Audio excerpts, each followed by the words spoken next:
सल्लल्लाहु अलैहि वसल्लम की उम्मत में से पैदा फरमाया है।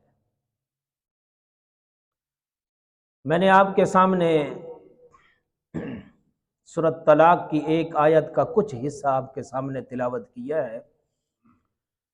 पहले इसका तर्जमा, फिर उसके बाद इंशाअल्लाह अगली बात होगी। अल्लाह ने फरमाया कि वमन यतवक्कल अलल्लाह, जो बंदा अल्लाह पर तवक्कल कर लेता है,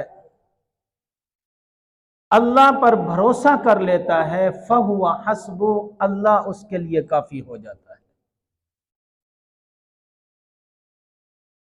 लेकिन यह तवक्कल करना, जब हम अपने ऊपर गौर करते हैं तो हमें बड़ा मुश्किल नजर आता है। तो अल्लाह ने यह ऐलान किया है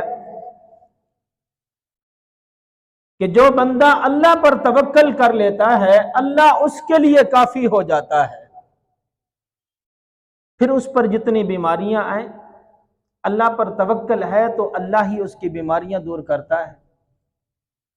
अल्लाह ने उसकी तकलीफें दूर करनी है। असल में हमारे लिए तवक्कल करना इसलिए मुश्किल नजर आता है कि हमने और कई रास्ते तलाश किए हुए हैं।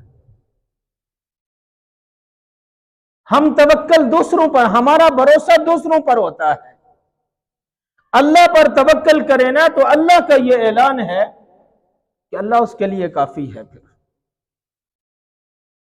नबी मेहरबान सल्लल्लाहु अलैहि वसल्लम ने इरशाद फरमाया कि अल्लाह उन लोगों को जन्नत में दाखिल करेगा जो अल्लाह पर तवक्कल करते हैं,